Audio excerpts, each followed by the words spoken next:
Hello, and welcome to CatavanCast, van life with a cat. It's the show where we discuss our experiences travelling, or not travelling, through Europe, or the many countries in Europe in a camper van. I'm Ben. I'm Frey. Dargo's wandering around this post-typhoon climate that we currently have. Yes, should be quite outside. good. Heavy rain all day, and now the sun's come out, and she's going to bask in it somewhere. I think so, yes. Or just chase squirrels and sheep or whatever. So this episode, we're still in Greece. Yes. Because the last episode took us up to lockdown. It did. Where we were sat at a beach in Laconia, Mm-hmm. south of Sparta, near a town called Asopos. Yes. We were there for 66 days. After 64 days, restaurants opened up. Yes, So they did. So the taverna we were parked at was open for business. Yes. The least we could do, Was pop in for a spot of lunch. and by spot we mean several main courses, several desserts, as much as we could, really. We have this trend, whenever we go and eat somewhere, the person serving us quite often asks that multiple main meals, are you sure? Yeah. And we're like, yes. Oh, and also this, please. Yes. See, we like the tapas idea, but the portions aren't big enough, so just order many mains. It's fine. Yeah, so a couple of days after restaurants opened, we thought, right, we can now go and we can now visit places. Mhm. There's things to do, even if you just get a cup of coffee in a nice cafe somewhere. And some historical sites were open. There was some. Yes, so the outdoor archaeological sites and things were open, but the museums were still not allowing people inside. Yeah, and this At was that point. late, end of May, start of June. Yeah. Sort of time. So the first port of call Mhm. was somewhere outside. It was the fossil forest in part of the geopark of Agios Nikolaos. Yes. Nikolaos, not sure. So if you know the Peloponnese of Greece, the southern tip is almost like a trident sort of shape. Mm-hmm. And we were down, as you're looking at a map, on the eastern one, Yes, on the west coast of that. of that. Yes. That's where Asopos was, where we were locked down, and this geopark was on the southern tip, Mm-hmm. which I think is the southernmost point of the mainland of Greece. Yeah. Yeah, I think it Maybe. was just around the corner from where we were Okay. stood. Yeah, sure. And we'd not heard of a geopark before, No. so No. we looked it up. According to Wikipedia, Mm-hmm. here we go. A geopark is a unified area that advances the proaction and use of geological heritage in a sustainable way. I'm not sure whether that's proaction or whether I misspelled protection. Proction. Either protection or proaction, not sure. And use of a geological heritage in a substantial way, and promotes the economic well-being of the people who live there. There are global geoparks and national geoparks. I see. This so is I a presume, national yeah, I geopark. presume this is a national Yeah. geopark. I didn't look up examples of a global geopark. That That'd might be be something like interesting. the Sahara, maybe, because that Oh, crosses maybe. countries. Yeah. Maybe, don't know. Yeah. Perhaps. But the fossil forest itself Mm-hmm. was it's fossilized palm trees, wasn't it? It is. Yes. And you sort of go down to this. It was quite a grey day as well. Yep. It A was little bit of rain. a little bit of rain, a little bit of drizzle, and you go down this sort of rocky outcrops, and they just look like stone pillars, Yeah. but they're hollow. Mm-hmm. And then you look at them, and no, they're old. They're palm palm tree. trees, yeah. What do you call it? Big bit of Trunks. the tree. Trunks. So yeah, Yes. palm tree trunks. So that was pretty. That is quite cool. Yeah, it makes it look like almost volcanic. Yeah. Yeah. Because they're just rocky, like vents, I suppose. Yeah. Yeah. And sorry, if you remember on the path down, all the way down, there were seashells Oh yes. and everything in the rock as well. Yeah, yeah, I'd forgotten about that. Yeah, there was. But the most notable thing down there, I thought, was the holes in the floor Mm-hmm. that go down to the water. Yes. So obviously you're on the coast, and the sort of rock that you're on sort of juts out into the sea, but there's no rock beneath it. No. So as the waves come in, they get pushed up these holes, which I think we figured out they must have been like roots for the trees or something. Yeah, I think they were. That have since disappeared. And it just makes these horrible bubbling, gurgling, noises. And every so often when there's a big wave, you get like a bit of water come shooting out. It's not like a geyser. No. Never know how to pronounce that word. Geyser. See, that's an old geezer. That's an old person. Okay. But yeah, no, that was pretty cool. And a lot of little rock pools and Yeah, stuff as well, with lots of life in there. We did see a crab we did. who got terrified of us before we could get any photos, tucked into his little hole. But that was quite cool. There was also some snails Yeah. in the rock pools, yellow and stripy ones.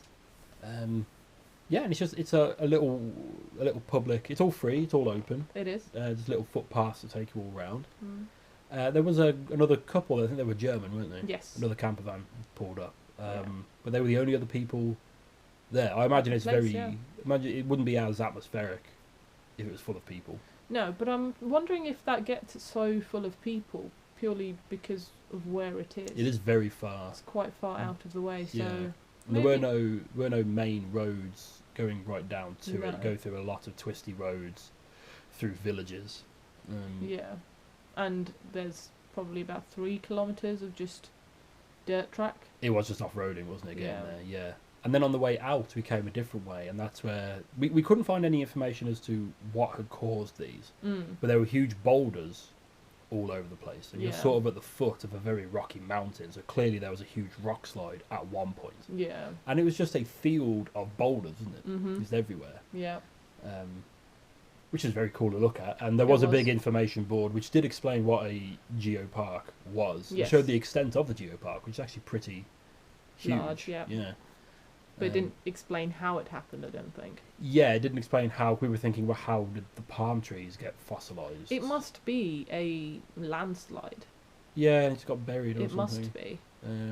But then there were no boulders that far down. No. But then they'd be more susceptible to water erosion, I suppose. Yeah, And weather. yeah. Not sure, but it was a very cool place to be. And in the weird sort of limbo time we were visiting, where it's there's still COVID restrictions, tourism isn't open yet, No. so everybody who's there exploring was there since March, Mm. really.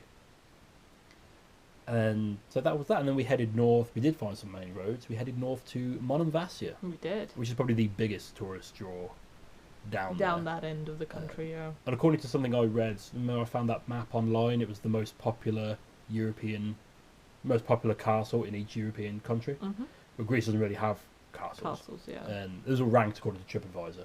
Monemvasia is the closest thing they They have, have it? but of Yeah. that higher rank, because it's a walled city Yeah. on a outcrop. Yeah. And we'd read all about it, and it was very different to how I pictured it. Yeah. I think I was just picturing just like a little rock with some houses on it, and there's a market. Okay. And that's all I could picture, because we got there, we spent the night on the harbour Yes. looking we out, did. because we were hoping to see some turtles. We were. This was the start of our sort of drive to see turtles. Yes. We kept finding parking spots on Park for night. Said, "Oh, there's turtles about! Oh, brilliant turtle!" And there were no turtles. There were no turtles. And No. then we spoke to a local. He said, "Oh yeah, there's one or two." There's Up two. there. So the turtles around Monemvasia Mm. are giant turtles. Basically, they're about a meter Yes. in length. Mm. So they're huge. They're not the diddy things that people normally think of. But they're only around Monemvasia at a very small period of time, Yeah. from what I can tell. Yeah. I imagine it's certain times of day, certain specific days of the year. Yeah, sort of and I thing. think once again it was a week or so after we were there. Yeah. Yeah. It's So. that time. But because Monemvasia you can drive up to. Mhm. There's like a road which ends at it's just one single road Yeah. that ends at the town wall, Yeah. and then you have to turn around and come back. We didn't want to do that in the van, No. so we'll park up at the harbour. We'll go to sleep, and then the next day we'll go to Monemvasia. This Mhm. is our first night away from Asopos. In For- 64 days. Yeah. Yeah. And it didn't go well, because the next morning we woke up and we had a completely flat tyre. Like, not a whiff of air No. in there at all. Not at all. So now we had to get that sorted. Yeah. And Google around there was not being helpful for like mechanics No, not at or all. tyre shops. I will say we did try and do it ourselves. we did. But the bolts on the wheels on that van, whoever did them up at some point did them way too tight, because Yeah. we had this issue in Poland and then Yeah. in Morocco, everywhere that wheels have needed to come off, people have been like, "Who did this?" Yeah, like we will break the bolts. Yeah. Trying to take this off. So we had to get it somewhere professionally. We Yeah. pumped it up, We did. and it kind of holds. You know, there wasn't a big gash No. in there. It's enough to drive on. And we took it to a petrol station. There was a Shell garage Just down the way. just Yeah. out of the town. We went there because in Greece and a lot of countries in Europe, actually, they do have mechanics at the petrol stations, especially in more remote places. This one didn't, unfortunately. We said, no, you go the opposite end of town. There's another petrol station. They have a mechanic. Yep. Pulled up there. Unfortunately, it was older people running the place. Yes. In fact, we walked in and the one guy was asleep on the chair. Behind the counter. Do I disturb him? Or? Like, sorry. But luckily, there was a young Greek lady there There was. who spoke very fluent English. Well, as we've noticed, she probably thinks she speaks horrible English Yes, exactly. And we're like, because no, they no. hold themselves to a higher standard. Yeah. And she helped us out, and the mechanic said that we need a new tyre. He changed ours for the spare. Luckily, we had the spare. But he orders all his parts from Sparta. Yeah. There's a big garage in Sparta. He orders all the bits from. He said you'll be quicker to just go there yourself and get it done. So we did. We drove over to Sparta. Luckily, you're on the road. There's just a main road from Sparta to Monovasia. Yes. Really. Yeah. Cutting through Scala, which we'd driven to many times. Many times. That's where we went shopping during lockdown. So we drove up to Sparta, and there was a bit of confusion with Google Maps because it took us down. It took us down to it was like a motorcycle workshop, yes. which was just. It looked Yes. like someone's living room, just had loads of tools in. So we thought this can't be the place, and we drove around the corner a little bit, and great big garage off to the side, great big Bridgestone logo over the top of it. Thought, great, okay, this looks like any garage, professional garage. Yep. Pulled up, of course you do attract attention from all the work though when you pull up in this brightly coloured, weird looking van. Yes. With a box on the back. So this was on a Thursday, I believe. Yeah. Yes. Yes, it was. Yeah, it was on a Thursday. They said, right, we can get the tyres in Saturday morning. So they booked us in. They took half the money as a deposit. No, €50. 50 euros, Just okay. €50. Yep. But we were getting two, no, just the one tyre or two tyres? We got two tyres, two yep. Bridgestone tyres, I believe. No Continentals. Oh, Continental. to match the other ones that were already on there. Oh, that's right, yeah. And they weren't much cheaper than how much it would have cost in the UK. They were still But it was still slightly notable. cheaper. No, here's what it was, Okay. right? So buying 2 tyres in the UK Yeah.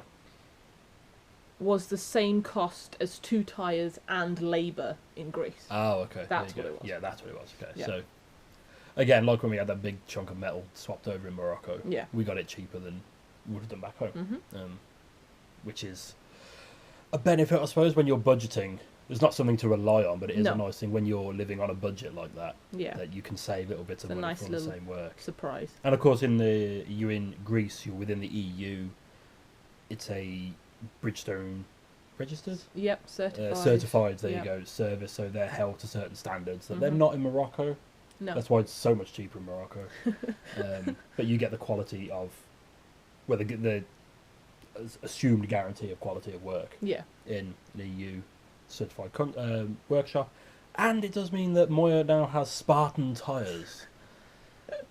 Yes. Fit by Spartan artisans, crafting to our wagon. But that did mean we had to spend an entire day in Sparta. So I thought, okay, right. We parked up outside the University of the Peloponnese. We did. Yes. We were there's a car park. The university's on like the corner of. It's kind of like the bypass road of Sparta. Isn't Yes. it? Yeah.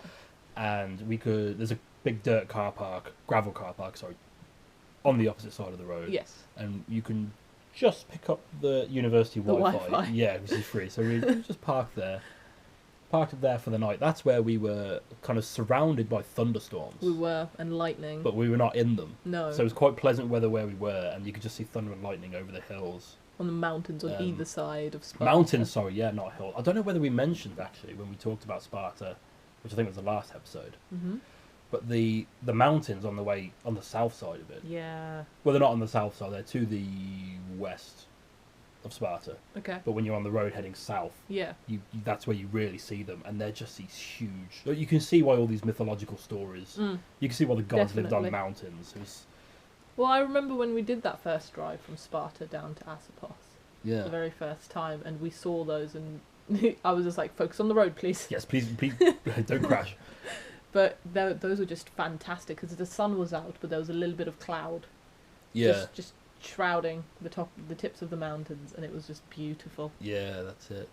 And that was also the night we found out that we have to close the windows in the front of the van that little bit extra because we thought we closed them enough that Dargo couldn't get out. I'm surprised she didn't hurt herself She probably did. getting out of there. I went up the front after washing up and realised the cat's not in, and she'd gone. She was off exploring Sparta. Adventuring Sparta. Yeah. We eventually tracked her down and shepherded her had to herd her back into the van.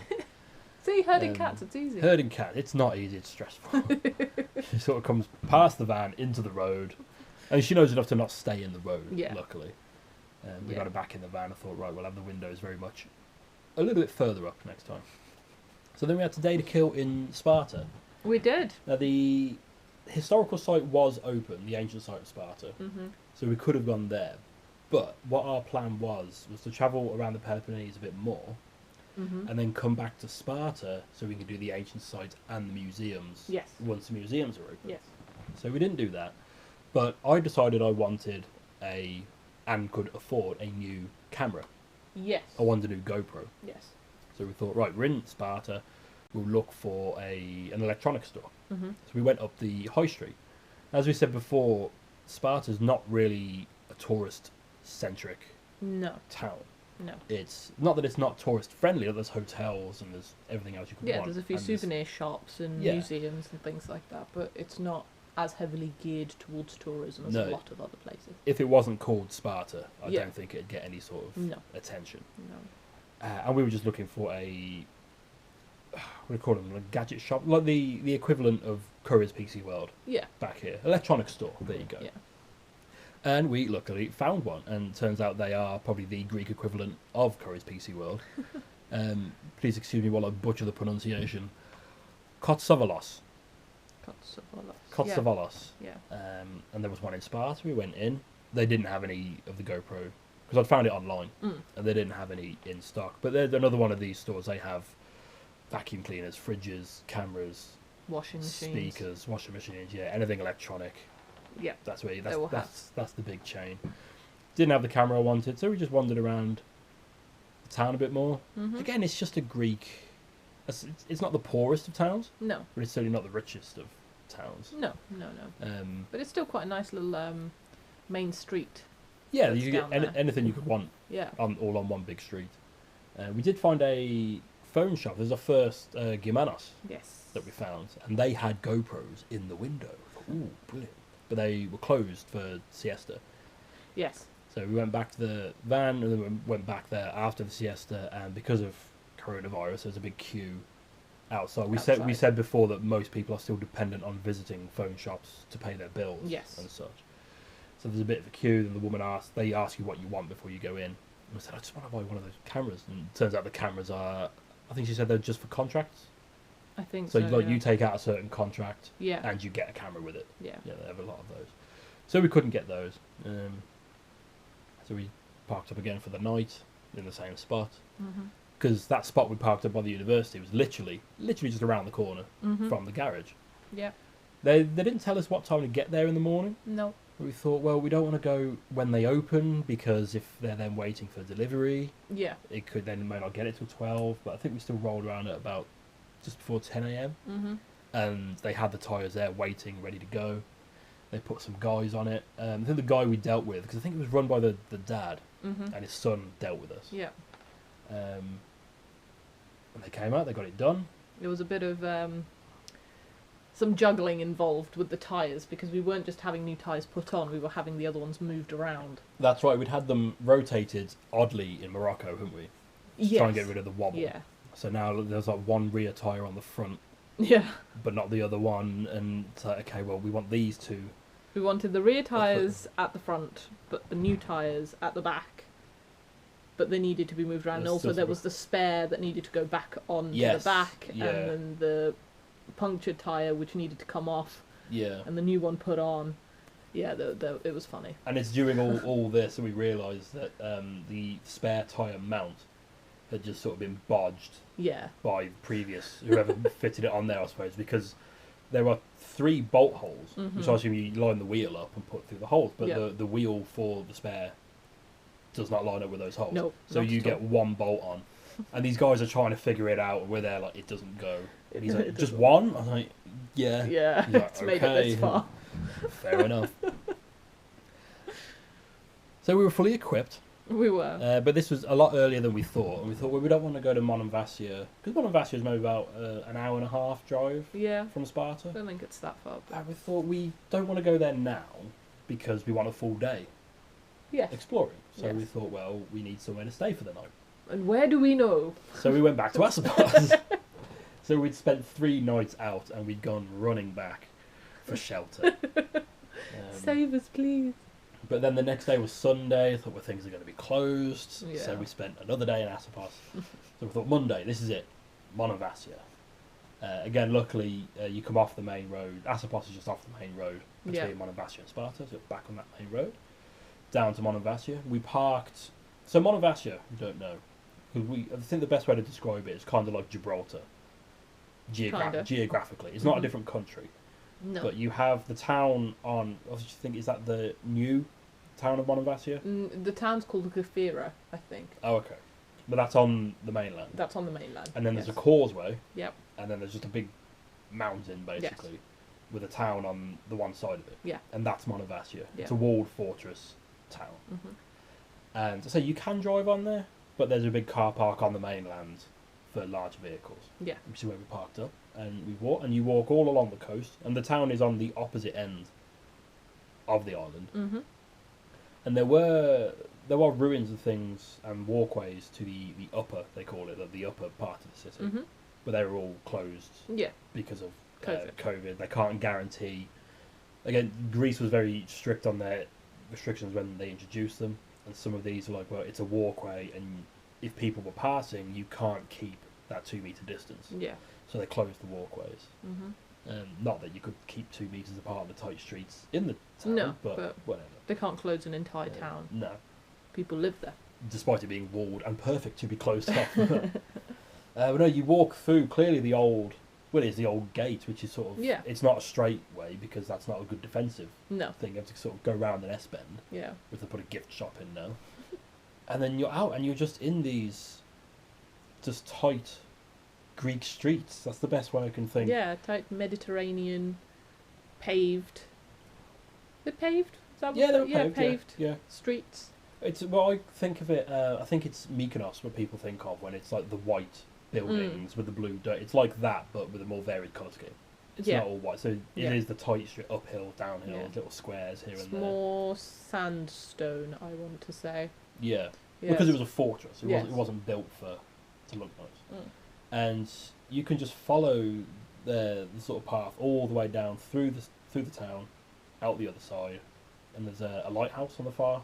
There is. On the far coast. Yes, with a Greek flag on it. Yeah, and it was just a nice place to walk around. You couldn't go in any of the churches or museums and things. There were a few more tourists there, but it didn't take long for us to get far enough out of the way to be away from them. And all the hotels and cafes and stuff were open. And there was an incredible number of cats. Yeah, we made a cat friend. We had a little cat tour guide for a little while, didn't we? Oh, we did. They were sort of passing us on to each other, weren't they? Yeah. You want to say that? Well, we'd get to one street and a cat would come up to us. We'd say hello. Yes. Then that cat would lead us to another junction where he would then sit down and another cat would get up, say hello to us, and then carry on walking with us. Yeah. And that happened almost all the way down till we got to the other wall on the other side. Yeah, to the far wall, yeah. That's also on the way back we saw the big black bees. Oh, yes. Yeah, these huge... Yeah. I've heard reports, someone posted something on Facebook the other day here that someone's seen them. Yeah. Apparently people mistake them for hornets. I don't know why you see a big black thing and think it's a hornet. It's clearly a bee, it's bumbly. Yeah, just a big black Yeah. shiny bee. Apparently they're very rare here, but they do exist. But no, we'd never seen them before Greece, had we? No. So no, they're fantastic, and when the sunlight catches their wings, they're quite blue. Yeah. So that's really cool. But luckily, we've been told about the number of cats beforehand, because your Yeah. friend Joe had been. To Montevassi, So we actually ended up camping pretty much exactly where she lived in her boat. almost exactly the same spot. But yeah, we were told not to take, because Dargo doesn't. She doesn't take kindly to other cats. No, it takes a bit of warming up to other cats. Yes. So taking her there would have been, because it's literally like you walk down the street and there's all the cafe tables set up outside, and there's cats hanging around the people trying to get and scraps cats just and having things. naps. Yeah. But we did go and have a dining experience. We did. We had a coffee out on the that terrace. little cafe bar place, didn't we? Yeah, so that was our first. Because obviously we'd eaten out in Asopos, but that's very open, very relaxed. This place was on a terrace, so it's a bit more cramped. And that was the first time we'd seen all the people wearing face shields Yes. and things instead. And I think that was also where we first saw the little.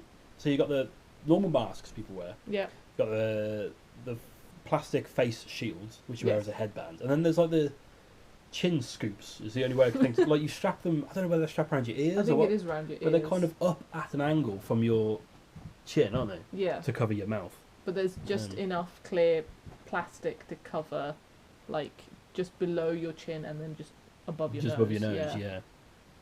But it was all very polite. Obviously, it's a tourist place. It's a tourist place, so lucky people speak English. Yep. So they can explain the rules to you. So it's only outside eating at this point. Which, it's early June, we're in Greece. That's fine. Happy to sit outside, thank you very much. Although, to be fair, people do say, well, we have air conditioning. Once they could allow indoor seating again, people were offering the air conditioned inside. Yeah. So, very accommodating people. They are, the Greeks. But that was because of the restrictions and what was open. That is all we could really see of Montevassia. Yeah. Still very glad we did it. It was a fantastic place. But then we had other things. We'd been recommended grocers on the mainland, Yes. which we went and found. And then we got ourselves some souvlaki. Of course, from Souvlaki Luke. Souvlaki Luke, which is my second ever souvlaki. Yeah. And I still couldn't believe how amazing Souvlaki. they are. It's like £2.50 for a whole meal. So €2.50 for a whole meal. Like, they could easily charge €5. Not in Greece, though. I know, but they easily could, and it would still be value. That's still, yes, this I've got my money's worth. Yes, for you. So now I buy two. To even it One up. for now, one for breakfast. Exactly. So yeah, we spent another night outside Montevassia. We did. Which, I mean, camping outside Montevassia, it's not great. It's nice views in the morning because you see there's a bit of water and then there's this island town in front of you, but you were just in the harbour. Yeah. And we weren't bothered or anything, but it's not scenic. There's a main road behind you. People do come and go to their boats. I think we woke up and then one guy was trying to back his boat into the water. Yeah. But it's not, so your views are okay looking out, but where you are, your situation is not particularly appealing. No. As such, but that's purely because Ikufira's a small town. Yes. Yeah. With limited coastal space. Yeah. And you don't really want to risk parking up along the beach further down because, well, that's out of town and possibly not as safe. And where we parked the van for when we actually went into Montevassia, you're not allowed to stay there. No, that's true. Overnight, and they move you along. But you are allowed to stay at the harbour. One thing other people said, and there are no signs. I think a sign did say about the electric points. Oh yeah. They are for boats. Yeah, people are just being cheeky though, aren't they? That's I think. But it's one of those campers are pulling up. Electric point. I'll use that. It's like, if you keep doing that, they're going to stop people parking their campers there. So don't be one of those people. Exactly. So the next day, we needed somewhere to go, and seen on Google that around the bay there must be a gulf of something. Probably or is. A bay of something, but sort of on the opposite coast from where we were in Asopos, just south of Scala, was a beach called Valtaki Beach. And apparently that had a shipwreck there. Yes. So I thought, right, let's go see this shipwreck. Yeah, that was another recommendation of Joe's as well. Oh, was it? Oh, there you go. Because that's exactly what they did. I think they went to Montevassia and then they went to Valtaki Beach. Well, Seems a shipwreck. well, we also went because we thought we could get water there. Yeah. But there was no other campers there, and the taverna didn't seem open. No. Because again, it is kind of out of the way a little bit. But Valtaki Beach there's great big open space with some trees as well for campers. So there is some shade. Yeah. And there's a big shipwreck There is. on the beach. And it's kind of, you sort of go to the beach. It's a great big, really long, open sandy beach with really warm water on it. Yeah. I mean, obviously that's not all year round. It's quite a shallow beach as well. Yeah. And there's just this shipwreck. And I think the most amazing thing about that for us was coming from the UK. There were no barriers around it. Yeah. There was no fee to pay to go up and touch it. It's just this ship that's been left there. And we thought, but similarly, there's also no information about it. Yeah. So we took to the internet. Luckily, you could still see the name of it amongst all the graffiti, the Demetrios. So we looked it up. Yes. So here's a bit of trivia for you. Little trivia bonus. It had been there since the 23rd of December 1981. Now there's the weird thing on Wikipedia is there's many stories as to how it got there. It could be a ghost ship, or some people thought it was used for smuggling cigarettes between Italy and Turkey until it was seized by the Githio Port Authority, because Githio was just a bit further around the coast, big city around there. Yeah, big town down that way. And deliberately set adrift until it beached, and it was then set on fire to hide the evidence of smuggling. I see. Ooh, that's the story. But then there's actually a book with a very detailed recorded Account history of it. Yeah, there's a ship called the Shipwrecks of the Greek Seas, which it is all in Greek, so relying on other people translating here. Apparently it docked in Githios in December 1980 because the captain needed to visit the hospital for a severe illness. But after docking, there were financial problems with the crew, lots of different engine problems, and several insurance measures being imposed by the various lenders that were funding the thing. So the crew was fired.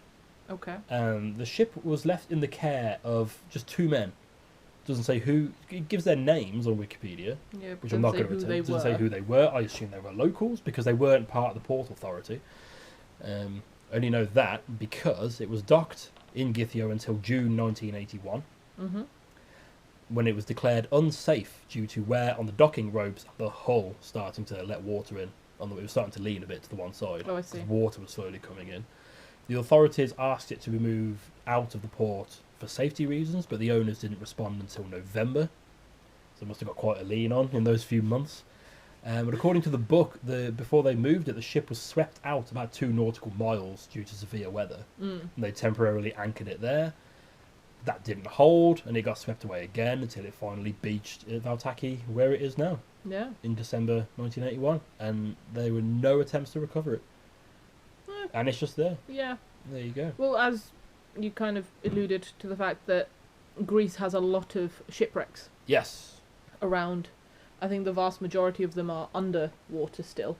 Yeah. But there are a few that are like this one, that are just ships that have been beached. This is the only one on mainland Greece. Yes. The Yeah. others are on the islands, and they seem quite cool to go and see. So that'd be something to tick off. Yeah, well, because there's a Making famous list. there's a famous one I've seen in lots of like trip adverts and things. It's like a U-shaped beach in amongst cliffs. Oh, with yes. like a ship just in the middle of the beach. Yeah. Just sort of there. Yeah, it was really cool. You can go right up to it. Yep. You can if you wanted to. I mean, it's all rusty metal, so we didn't climb in and go No. about. But there's nothing to stop you Going inside. going inside, climbing up the ladder on the top. Yeah. At your own risk, of course. Could you imagine if you were the person who climbed to the top and it was just enough weight to tip it over? You've ruined that beach. And probably the business of the taverna owner who's relying on it to draw people in. Next time we go, it's on its side. We're like, we know what happened. But no, it was really cool. Just a really cool thing to see. And I look back at the photos we took, and it looks photoshopped. Oh, Oh, here she is. up she gets. Come here. Come and come and be warm. I could just play some intermission music there. We'll let the Bloop, cat bloop, in. bloop. You can just play the Catavan music. Dargo has rejoined us. Yes. Yes. Obviously knew we were talking about her trips. And the next bit is actually about Dargo, because the only thing about that place was at night there were a lot of cats Oh, yes. hanging around fighting. Yeah. I think because there were a couple of skips just next to the taverna, Mhm. where we could put your rubbish. Very good that facility's there, but that attracts the wildlife. Dargo didn't go too mental, to be fair. No, she just kept an eye out. Yeah, it's obviously put a little bit anxious. But no, very cool. Valtaki Beach, excellent place. Highly recommend that. Yeah. It's interesting seeing the TripAdvisor reviews for it. People are like, oh, other than the shipwreck, it's quite an unimpressive beach. Like, why? It's huge, it's long, it's shallow, it's scenic. There's a taverna there. I'm not really sure what people want from their beach, but there you go. Can I just make one recommendation? Sure. Please? Could we move the mic a little bit further away? Dargo is purring. Oh, I see. Okay. She's very close to the mic. You're not having speaker issues. This is the cat It's vibrating. Just the cat. The cat is being activated. So the next day, after Valtaki Beach, was Kalamata, Yes. which is the second largest city in the Peloponnese Mm-hmm. and famous for its olives. Kalamata Yes, olives. Kalamata olives. Obviously, the drive there, quite a long, I think it was about 3 hours. It was. I think Not I 3 drove hours. that day. I think you did, If I yeah. remember correctly. Yes. So you're now on the central trident, if you like, of Mhm. the South Peloponnese, and we're on the east side of it, and we had to move over to the the east side of it, and we had Yep. to cut across to the west side and then head north. Mm-hmm. That was an incredibly scenic drive. It was. We drove past. If we'd have known other people do it, we might have done some abandoned hotels, Oh yes. which could very easily be like Bond villain lairs, like Well, overlooking because they're not cliffs. just they're not just like tenement block hotels. No, They are like resorts. yeah, So they're extensive. They've got little outcrops and arms sticking out everywhere. yeah, big and round windows, Yeah. like circular buildings and that. Yeah, which apparently people. Well, didn't Joe go and explore one of I those? think so. Yeah. Which, if I'd have known that was an option, I think we would have done it. Probably. We went through Githio. It was before Githio, wasn't it? This is still before Githia. Yeah, because it's just over the hill from Valtaki From Beach. the That's beach, right, yeah. yeah. Went through Githio, then up into the mountains a bit, cut across, and then the coastal road on the west side of the central trident. I'm going Mhm. to confuse myself then. And then all the way up to Kalamata. Mm-hmm. That was one of the, and this is saying something for Greece, one of the more scenic and memorable drives Yeah. that we did in a Yeah. positive way. There's other memorable drives, which is not a good thing. Yeah, because you're just going through all the little villages. Yeah, but Mountaintop villages. the scenery changes quite dramatically. It's like for anybody who's been to the UK and then visited the Cotswolds, it's a similar That's a good shout. situation. The Cotswolds obviously have I don't know what stone it is, a different type of stone. Yeah. Yes, yeah. Local stone. Local stone Yeah. that all the houses are made of, so all of a sudden everything's very yellowy. Yeah. So it's a stark difference in that part of Greece. Houses all of a sudden turn to stone houses, Mm. grey stone houses. Yeah. Again, it's quite a difference, and it's absolutely beautiful. The places look fantastic.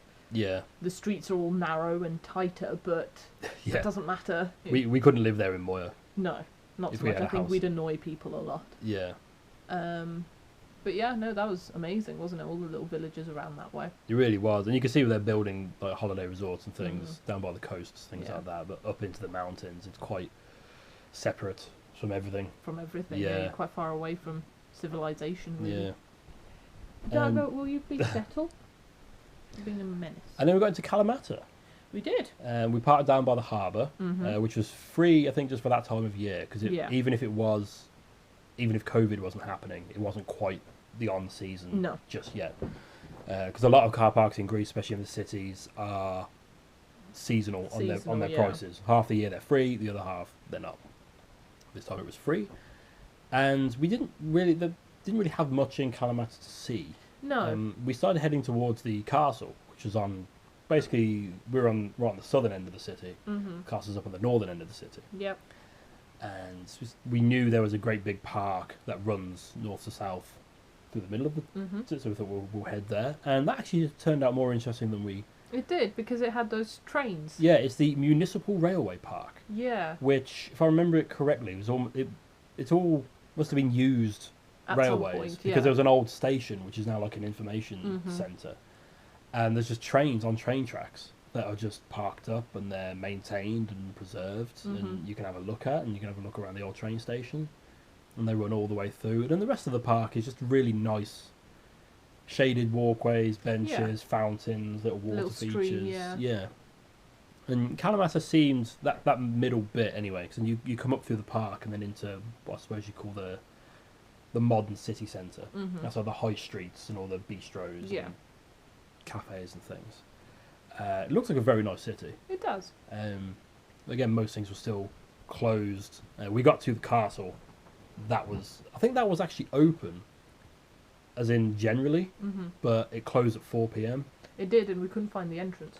Yeah. So we got there, and we could see the castle. It was just several meters above us. Yes. We're like, how do we get in? How do we get in? And then by the time we get here, we'll have 10 minutes. Yeah. They probably wouldn't even let us in. We underestimated Dargo Menace. We always underestimate Dargo Menace, but we also underestimated the time it would take us to walk across the town. Yeah.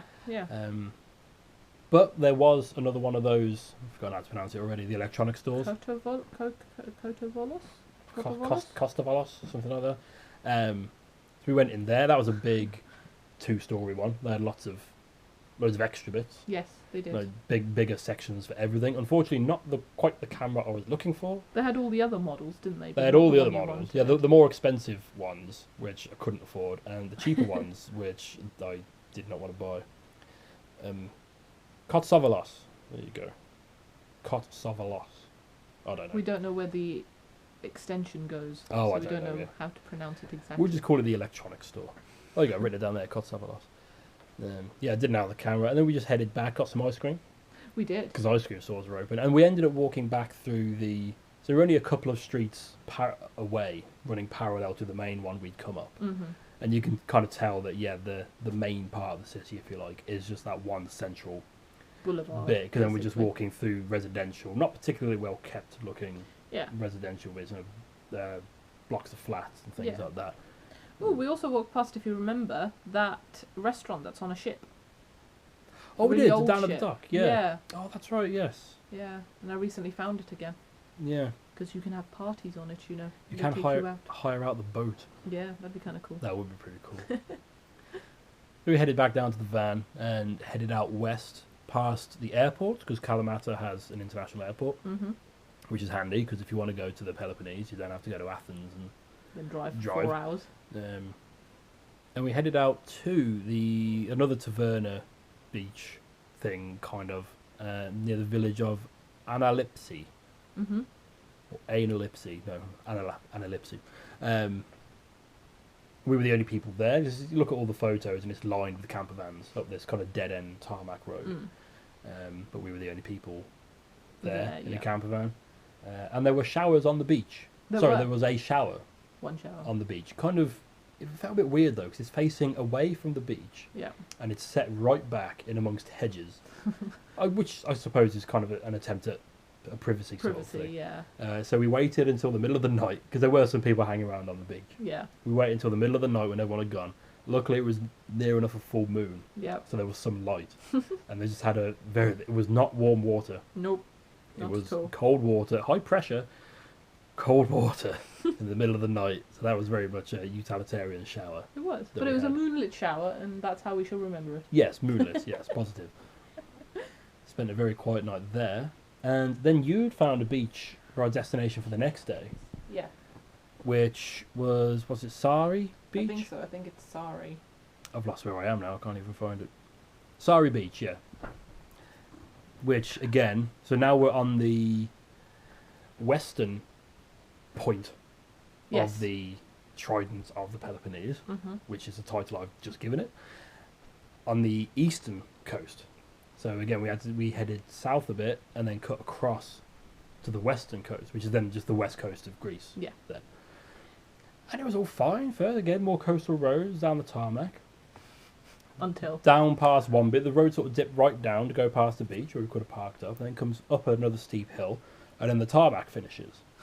And then it's dirt track. Yeah. And Google's like, yep, keep going up here, like that. And we ended up on barrierless mountain roads, which are gravel, not tarmacked. And about 75% of the width of the van. Yeah, potholes and rocks all over the place. Just really. Praying? This was certainly one of the most memorable drives of the trip for the wrong reasons. There's nowhere to turn around. No. We even encountered another van coming the other way. Yeah, so there was just room for 2 vans to pass At that point. at yes. that point. And then you crested this hill we were coming up, and then there was a big, really colourful sign for this beach with an arrow. Thought, okay, this must be the way. Yeah. And you come down these steeper hills coming down, even worse conditioned roads, and it soon became obvious we were on farm roads. Yeah. We were going through like olive farms. Yeah. And the road condition was just awful. Like, no point in taking it out of first gear. No. Because you wouldn't want to go that fast. You just knacker your suspension. And we eventually... Oh, then we had to do a hairpin, which I think did take like a 3-point turn, rather. I'm not too sure. I know Oh, that no, we just ignored it and went Yeah, past, we didn't ignored it Yeah, because we ignored would it. not have been able to do Yeah. that. There wasn't room. To manoeuvre To up manoeuvre that around way, this and hairpin. we were just like, no, we have no idea where that's Yeah. taking us now. So we carried on. Luckily, ended up back on a tarmac road down to this beach, Yes. which I was really hoping was going to be the best beach ever. There was a taverna at the beach. Yeah. Went in there. There's a couple of locals in there. Well, there's actually 2 tavernas, weren't there? Yes. We just picked the one where we could find the parking Yeah. for. And to be fair, I still think they were the best olives I've ever eaten. Yeah. Probably Kalamata olives. Yeah. But then, like we said, I don't know whether that was just relief from surviving the trip. Being alive. Yeah. Yeah, we just had a nice. We just had a bit of a salad and a coffee there, didn't we? Yeah, I think so. And we kind of needed a campsite to do water and washing, things like that. And there was a campsite nearby. And the thing at this point in time, because tourism hadn't officially started yet in Greece, most campsites were closed, Yeah. but some were still open. Mm-hmm. And there's a campsite right next to this taverna with the gates open. So we went in, couldn't find anybody. So went back to the taverna. They said, no, it's closed until next week. Yeah. So we looked on Park for Night, and we'd found a spot just further around the coast to the north where someone had stayed during the lockdown, Yeah. but just outside the campsite, and the campsite had let them in to use their facilities throughout. So we thought, well, if the campsite's not open, we can park we can do there. that, yeah. It'll be fine. Luckily, the campsite was open. We got in, and we had our first hot shower since We March. did. That was quite a lovely campsite from what I remember as well. It was, yeah. You had your all the bays were covered with a really high like net with Plants over the top. plants over the top, so Yeah. you're all in the shade. It had a road down, like private access to the beach nearby, which we didn't go to. Washing facilities. I think there was Wi-Fi, wasn't much good. No. But they give you all like leaflets and maps and things, like Yeah. the local area, other like routes around the Peloponnese, where to go. And we actually bumped into an English chap was there. Yes. The old guy, he came, he saw our number plate as we drove in. I thought, ooh, I think he'd been in Greece for years. Yes. Living in his yeah. van. Yeah. Actually, I think at that campsite. It's the one that he always came back to. Yeah. Yeah. And he basically lives at that campsite. Yeah, because Yeah. he'd sawn it. Because I said, well, how do you... Yeah, that's right. He'd been living at that campsite for years. Because I asked him about your tax. Oh, sorry, the MOT. Because you can only get your MOT done in the country your vehicle is registered in. Yes. And that was the main reason we were looking to come home at some point. And he said, oh, I'll just sawn it. Because he never moves it. No. It just lives on that campsite. They did have to move it because when they closed all the campsites in Greece, they couldn't stay on the site, but the campsite did let them park up the front. There's just a big paved bit out the front. Yeah. And they let people park there and use the facilities. And yeah, the campsite we had trouble with the washing machine. We did. And they were very apologetic, very helpful Yeah. about it, got it done. I just fully exploited the hot shower.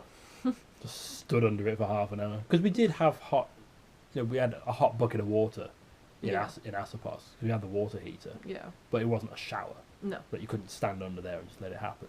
So that felt quite nice. And so our next goal, really, we were heading up.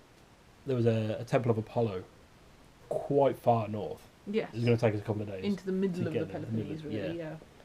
So we spent the night at the campsite, and then we started heading up the coast to a beach we found to spend the night on. Mm-hmm. Big on beaches in the Peloponnese. And the woman at the campsite was saying, yeah, like if you like the beach, the Peloponnese is the place to be. Yeah. They're everywhere, and they're all really good as well. And we ended up driving through the town. Pytho. I've written it down. Pylos. Pylos. Pylos. There you Pytho. go. I don't know. I know there's a P in there. Pylos. Pylos, Yes. which is like one of the big tourist places Mhm. down that end of the country. Of course, it was almost deserted as we When drove we went, through, yeah. which just made it look, it's a very clean place, very nice looking Yeah. Greek town. Lots of scuba diving expeditions and Mhm. boating things they seem to do. But we weren't going there because none of these tourist things were open. So we headed to a place called Ilia Beach, not sure, which is something we found on Park for Night, and it seemed to be again on a beach, just like a place where lots of camper vans go regularly. Mm-hmm. We pulled in, we didn't get that good of a vibe No. from it. It seemed a bit, I don't know, just something seemed a little bit off about it. Yeah. Compounded by us getting stuck in the sand. Yes. I won't say who was driving, but one of us was driving, and we ended up stuck in the sand. So We know it was Dargo, okay? yeah, the one who wasn't driving had to get out on his hands and knees. And well, we had we had the folding shovel that we bought in Spain. Yes. So we started digging out and just getting rocks and sticks and things just to get the wheels. It's a front wheel drive van. Yeah. So it's trying to dig out the front wheels just to get out of the sand pit. And we did eventually get out and thought, well, we've had a bad... We had a bit of a feeling about it. Yeah. And then we just had that experience. So like, right, we're leaving. So we found a place just further north. What's the name of the beach? I didn't write it down because I'm an idiot. Just further north from there. And there was a beach taverna there. We pulled up and they had all the deck chairs out, looking out to the sea. Mm-hmm. Of course, it's the west coast of Greece, so it's no longer like a cove or a bay or anything. That's just That's the just the coast, med. yeah. So it's big waves. And you can go and swim in there, but it's not as serene as some of the other beaches we've been to. No. But we did get to watch the sunset, We did. That was Over it. nice. having an alcoholic beverage. Or a beverage. A little beach deck chairs, which was very Mhm. nice. And Made from pallets. made from pallets, yes. Yes. Pallets, I mean, we already knew, but pallets are like just a godsend. Hmm. And the next day, I thought, right, we've been in Greece long enough. We know there's a historical site open. We need to go see some ancient stuff. So I'd been in the country, because you'd been to Greece before. of course. Yes. Yes. I never had been. I was very much looking forward to it, to see all the ancient stuff, because I love all that stuff. We got there in March. It's now June. There's a historical site open. It was the Temple of Apollo Epicurus at Basae. Mm-hmm. Still quite don't know how to pronounce Basae. I think it's Bassai. I think that's Basae. So that was inland a bit, up a mountain. Yes, a mountain. A collection of mountains through all the several mountain villages and things. Yeah. Again, another really good drive. That was a fantastic Just very drive. scenic drive. And you just you can always see the coast because you're so Yeah. high up, and you get further and further away from it, but you can always see it. And it's a big temple of Apollo just on top of one of these mountains. Mm. Unfortunately, it is covered by a huge tarp. Yeah. It's like a giant circus tent, really, Mhm. isn't it? But it's white instead of multicolored. And there was saying without that, it would not be in the condition that it's in No. it now wouldn't because be. of all the wind erosion and things Exactly. I think that tent was erected in the 60s, 70s, like that. something like that. So imagine that. We're 50 years on from since it was started being protected. So 60 years worth of erosion Yeah. would Mm. not have done well. Yeah, and certainly no protection as it is stood out Exactly. on top of the mountain. But so I suppose you do lose the bit when because maybe you could drive around the corner and you see this big tent. All Yeah. that. So you lose that sort of thing. But it does mean when you get in, and I think it cost us €10 each to get in, or €8 each. No, I think it was less than that, wasn't Was it? it? I don't know. It wasn't as cheap as Argos. No, I think the cheapest would have been was €6 each. I think 6. I think it Yeah. was 6. So we got in, and that's when we had the conversation because there were some other people there, Mm-hmm. and there was a little old lady just sat next to the ticket booth. Yeah. She said, "Excuse me, where have you come from?" and of course we're foreign and tourism's not on. Yes. So then we explained. We got asked this quite a bit. Like, where have you come from? And it's Yeah. like, England, but we've been here since England March. at that time was also incredibly bad. Yeah, for COVID. I think at this point the UK had topped the European Yeah. charts, if you like. But no, remember the one guy in a shop somewhere. No, he said, "Oh, where have you come from?" We said England, and he literally took a step He back took a step back because it's like England's doing really bad, and Greece was one of the best countries for handling it. And we said, "No, we've been here since March. We're stuck here. We did kind We of can't have get out." to quickly follow that up by telling people. But then people are like, "Oh, that's brilliant! Like, you got really lucky then." Yeah. Like, yes, couldn't be luckier. Yeah. But no, with the temple being under that tent, it does mean when you go in the door, it's there in front of you. It's just this huge towering thing looming over you, and it's massive. Yeah. And they are reconstructing it. They are. And you can tell, you can see, which are kind of like, you can see what's survived Mm-hmm. and what's been replicated. Yeah. Which I like, because it means they can build it up, but you can still see what is 2,500 years old. Exactly. And Yeah. what's not. And outside of the temple, just out and about, because I think when they found it, well, when the people came to put the tent over and all stuff like that, people had already been there before. Yeah. So all the pieces have been sort of like laid out. They're all just scattered around the place. Yeah. So all the pieces they've found are all being slowly sorted into sections and pieces, things like that, so they can figure out what everything is. And they're all just laid out, and you can walk around them. And there's just really nice scenery just out over the mountains, down to the sea. Yeah. And there's information boards telling you about when they found things, when things happened. They said that the frieze, which I think is how you pronounce it, which is like the engravings that go all around the outside, around the top, Yep. they were removed and are now on display in the British Museum, which was a bit annoying because I've come all the way here, up this mountain, and I could have just got the train and been there in 2 hours from home. Yes. Yes. And that's not the only time that happened in Greece, but that's a whole other thing. Yeah. We'll come back to that. Yeah, we'll come back to that. But that was really good just to finally see something and be that close. Exactly. To something that's like 2,500 years old. That's older than Christianity. Yeah.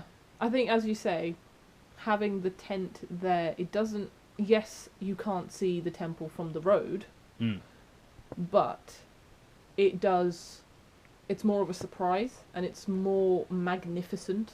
Yeah. And fantastical when you just come into the tent and you look up, because the tent is quite close to the size of the temple itself. So there isn't much space between the walls of the tent and the walls of the temple. So when you walk in, you are at the foot of the pillars, basically. Yeah. So it's even more like, oh my god. It's like you walk, and your head's like up, and your head keeps looking up. It's like, oh, there it is. But that's when we were talking about how hopefully one day in the future with VR technology, Yes, yeah. like you could have the temples like as they are, and then you just pop your VR on and say, right, this is how it would look back in the day.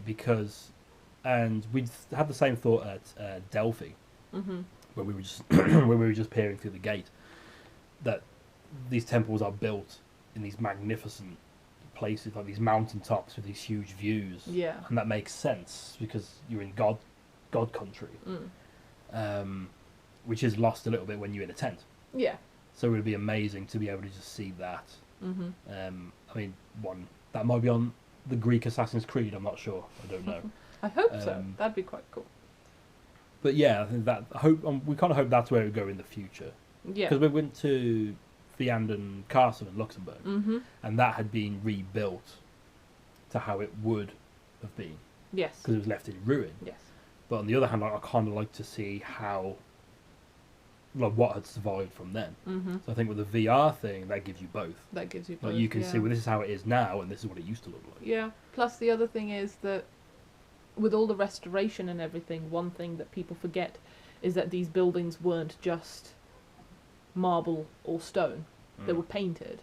Yes. So they were deep colours and amazing colours, but you can't see that. No.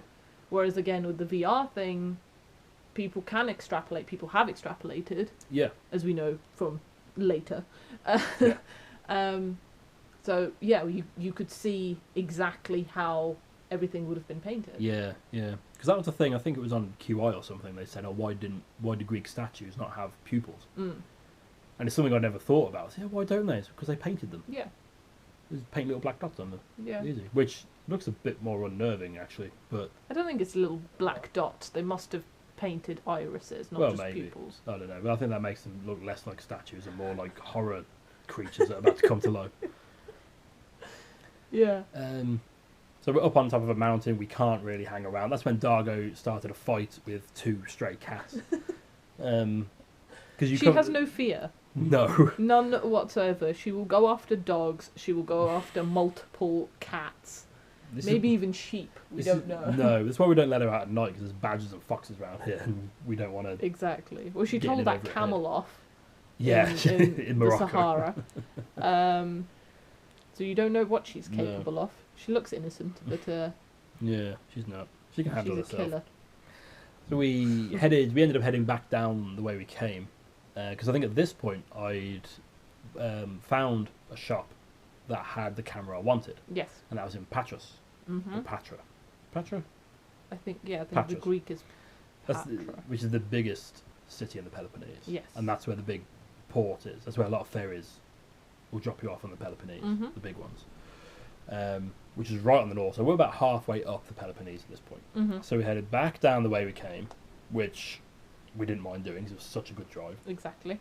And it's no more uphill than the way there was. It's about even in terms of uphill and downhill. We did park a little bit further up the coast at Beach Bar Tropicana near Dicastica. Okay. That's Dicastica's what's in the address for the beach bar. Oh, I see. Okay. And we did go in the sea that time because it was such a hot day. Yeah. And that was because it's on the west coast with the exposed sea. It's really big waves. Yeah, that was fun. Which is its own fun. Like you just let yourself float, and you can't see each other temporarily because you're between waves. And then we had a really nice meal there as well. Oh, we did, didn't we? Yes, we did. Went into the taverna. With that lovely lady. Yeah, and again got to watch the sunset. We did. Yeah, it's very nice. They do offer parking at the taverna for camper van. They do have a sign for mobos, is that what you call them in Europe? No. No? No. What is the Camping word? cars. Well, that's something else. I'm thinking of something else. Okay. You can park up there, but it wasn't flat ground. Yeah. But there was like a dirt road going off the other way to another little village next to some fields, so we just sort of parked up there, which was a little bit unnerving for me because we were just on the side of the road where there's no hard shoulders or anything. That's just part of the road. It was just an extra wide road, basically. Yeah, so you're just relying on people having their lights on not smashing into and not sticking too close to the edge. to the side. But yeah, it was actually a very quiet night. It was. And the next morning we got up and we went to Patras to get myself a camera. Yeah, we did. And I think that's about it for this. Yeah. That's about enough for this episode. Okie Yeah, dokie. we'll go right. I didn't think we'd get this far, to be honest. No, me neither. So yeah. Well, we just could go on about Patras. We didn't explore Patras. That much. No. But it was certainly a lot busier and a lot more urbanised than we'd seen anything in the previous few months. Yeah, that was the most city-looking city we'd been Yeah. to in Greece at that point. We haven't been to Athens by this No. point. And there was easy enough parking. Like you pull in, and the guy, they park. He tells you where to park, how long you're going to be here for. Like, okay, yeah, fine, no worries. You say how much you negotiate payment up front. And luckily, it was just up the road from the gadget shop I wanted to go. They had it waiting for me, nice and easy. I'm sure there is stuff to do in Patras. Oh, I'm sure there is. But it is a city, Yeah. so most of it will be museums, Yeah. which weren't open at this point, and we wanted to go back to outdoorsy things. We'd done most of the first part of this trip was city excursions. I think we were quite enjoying being out and about in the mountains and things. The nature side of things. The nature side of things, and of course it was a little bit stressful getting in. Yes. Driving through Patras. That was fun. Very busy in a great big van. Yes. Plus, we also had a weekly shop to do. Oh yes. We still have food shopping to do. Yes, we that did day, the Lidl on the way out, didn't we? Yeah, we did. Yeah. So that's what's that? Part 2 or 3 of Greece? Not sure. Part X of Greece. You tell us. So the next episode coming is more of the Peloponnese. I think the rest of our Peloponnese adventure. I think we could do that next week. Yeah, I should think so. So tune in for that. Hopefully, maybe by then, because we're actually moving house. We are. But hopefully by the time this goes out, we'd have moved house and into a national lockdown, which they're talking about. They might actually have a proper microphone set up. Yeah. So we get better audio quality. You can hear Dargo's purrs and snorings. Which is ASMR with a cat. Oh, good lord. Oh, word. I'm bringing a whole new audience with that. But yes, apparently, rumour is we're all going into national lockdown, so we do hope everybody keeps safe and happy enough safe. with that. I know everybody says it, but these really are uncertain times. They are. If we can make your lockdown a little bit easier with our inane chatter, let us know. Please. Or if we're driving you up the walls, let us know. Yeah. Either way, as long as you're feeling something. So yeah, that's all to come next week. Yes. I've been Ben. I've been Frey. Dargo's now basking in the sun after coming in very soaked. She is. And asleep. Living her best life. Dreaming of Greece. Yes. Which she has no concept of or idea. She has no idea where she's been. Okay. That's it. See you next time. Bye-bye. Bye-bye.